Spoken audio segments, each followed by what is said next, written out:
As with any work environment, having a good villain in a movie is what makes it memorable. I, for example, am Whatculture's mainstay menace, showing up on every f***ing channel to spread my word seed into the fertile minds of the youth of tomorrow and dip my cock in Ben's morning Vimto. Hee hee. In many cases, the villains can often outshadow the heroes, with the likes of Darth Vader, Scar, and Gollum adding much to their goody-goody opposites. However, much like when it comes time for the bar bill at the end of the night, somebody's got to pay and there's going to be violence involved. In fact, sometimes a little too much violence, as this following list is set to showcase.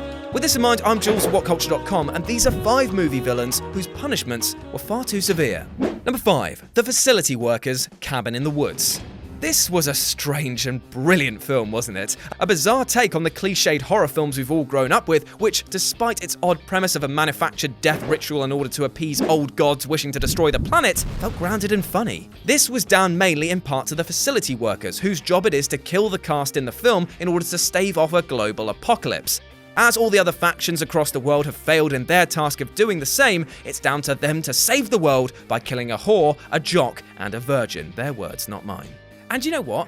They're the bad guys. Okay, well, a handful of deaths versus the lives of the entire world seems like a no-brainer to me, but okay, sure, they're the baddies, okay. Yet despite their hard work and numerous killing options, they fail and are subjected to a series of awful deaths themselves, including ghosts, werewolves, zombies, a killer robot or two, and a f***ing mermaid. The only thing these guys are guilty of is having a terrible security plan for such an emergency. Undeserved. Number 4. Gaston, Beauty and the Beast. Maybe I've got a soft spot for big lads with big egos, seeing as mine will barely fit through the f***ing door just like my dick, way hey. But Gaston really didn't deserve to die and have such mistreatment, does he? He's a bit of a sex pest and possibly injecting more than eggs into his daily diet, if you know what I mean. But he's love-struck, he's young, he's human, and therefore capable of making mistakes. His methods are beyond messed up in how to get a girl, but then again, she is being held captive by a legit half-beast with a bon-con for aggression. Neither bloke in this fairy tale wears a white hat, but why does he deserve to plummet to the bottom of this ravine? It's like Disney have decreed that fancying yourself a fair bit is akin for wishing for death. Number 3. Edward Rooney, Ferris Bueller's Day Off. I love this film. It's so silly and teaches kids that slacking off is great if you're rich. And we need that message desperately in this society. I'm of course being sarcastic, but it's still an enjoyable romp.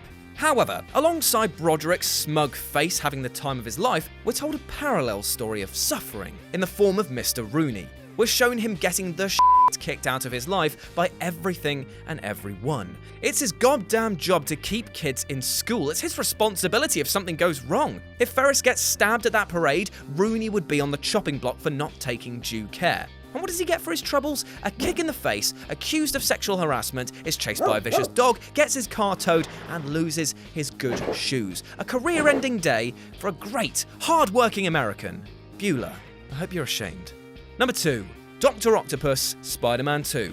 Doc Ock, what a tragic character. Spider-Man 2 goes quite a long way to flesh out this guy who's regrettably fairly drab in the comics. He's so much more than a 2-bit crook with a bowl cut and an awkward backpack. He's filled with tragedy and is forced to commit crimes out of the corrupting influence of his own scientific marvels. He's a dedicated husband, a humanitarian scientist, a pioneer in the field of renewable energy. The man's a saint, you know, except for those niggling problems of almost burning the earth in a sun and robbing a bank. Yes, I know it's a biggie, but come on, does he really have to have his skin melted off under the heat of a fledgling star? I would say no. And number 1, the shark from Jaws.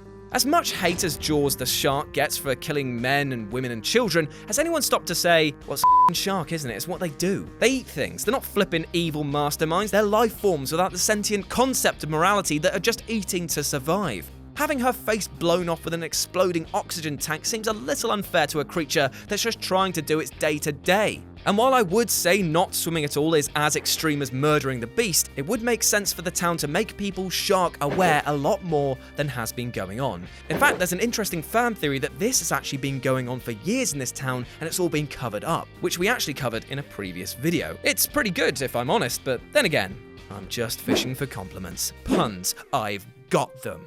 And that's our list. Got any other villains who maybe didn't deserve the endings they got? Well, let me know about them in the comments section below. And why not swing by Whatculture.com for more news and articles like this every goddamn day. As always, I've been Jules, you've been awesome, and I'll speak to you soon. Hello, this is the end of the video. I hope you enjoyed it. These people down here made it happen, so go them. Well done them. If you're watching on a device that doesn't allow video cards, there aren't many of those anymore, then you'll be able to see Ben there instead. Hey! But otherwise, you can click those and watch another video. Click on my general body area.